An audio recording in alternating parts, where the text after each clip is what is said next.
નમસ્કાર, આપ જોઈ રહ્યા છો સ્પાર્ક ટુડે ન્યૂઝ। મોડાસા નગરપાલિકા વિસ્તારમાં બ્લેકઆઉટ થશે। રાત્રે 8 કલાકથી લઈને સવા 8 કલાક સુધી શહેર વિસ્તારમાં બ્લેકઆઉટનું આયોજન છે। બ્લેકઆઉટના 15 મિનિટના સમયગાળા દરમિયાન દુકાન, મકાન અને ઓફિસની લાઇટો બંધ રાખવા સૂચના અપાઈ છે। બ્લેકઆઉટ સમયે 2 વખત સાયરન વગાડી શહેરવાસીઓને સતર્ક કરાશે। બ્લેકઆઉટ થતા વાહન ચાલકો વાહન રોડની સાઇડ પર કરી લાઇટ બંધ રાખે તે માટેની પણ સૂચના આપવામાં આવી છે।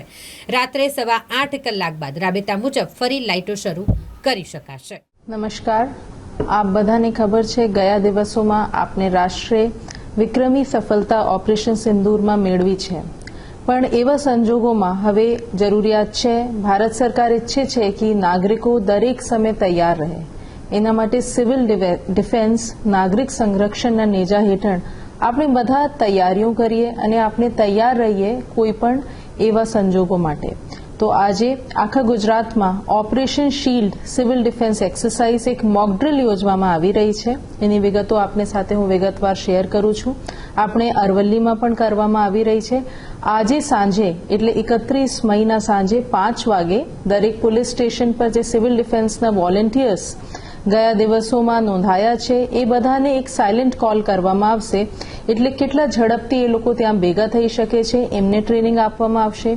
પછી 6 વાગે આપણા પોલીસ હેડક્વાર્ટર મોડાસા ખાતે એક એર સ્ટ્રાઇકનું પ્રેક્ટિસ કરવામાં આવે કે એક હવાઈ હમલા થાય તો કઈ રીતે આપણે બધા એ સિસ્ટમ રિસ્પોન્ડ કરશે, લોકોને રેસ્ક્યુ કરવામાં આવશે। આ બધું એક મોક ડ્રિલના પાર્ટ હશે અને આપણે તૈયારીના ભાગરૂપે છે। પછી એ લોકોને સાર્વજનિક હોસ્પિટલ ખાતે બ્લડ ડોનેશનની પણ એક તૈયારી કરવામાં આવી છે। એના પછી મોડાસા નગરપાલિકામાં 8 વાગ્યેથી 8:15 એક બ્લેકઆઉટ અંધારપટની આજે આયોજન કરવામાં આવ્યું છે, એટલે 8 વાગે મોડાસા નગરપાલિકામાં સાયરન વાગશે। 8 વાગે 2 મિનિટ, આ 2 મિનિટમાં ઉતરતી ચડતી તીવ્રતાથી આ સાયરન વાગશે। આપ બધાથી વિનંતી છે કે આપના વીજ ઉપકરણ, જે દુકાનદાર મિત્રો છે એમના લાઇટ બોર્ડ હોય કે કોઈ પણ લાઇટ હોય ઇમરજન્સી સેવાઓ સિવાય એ બધું બંધ કરી દેવામાં આવે અને આખા બ્લેકઆઉટ જે કોઈ વોરના સંજોગોમાં કે દુશ્મન આપણે જોઈ ના શકે, આ તૈયારીના ભાગરૂપે આપણે આખા એક બ્લેકઆઉટ 15 મિનિટ માટે કરશું। 8:15 પર ફરીથી સાયરન વાગશે અને એક સરખી તીવ્રતાથી એ વાગશે। એનો મતલબ છે કે બ્લેકઆઉટનો સમય હવે ઓવર થઈ ગયો છે।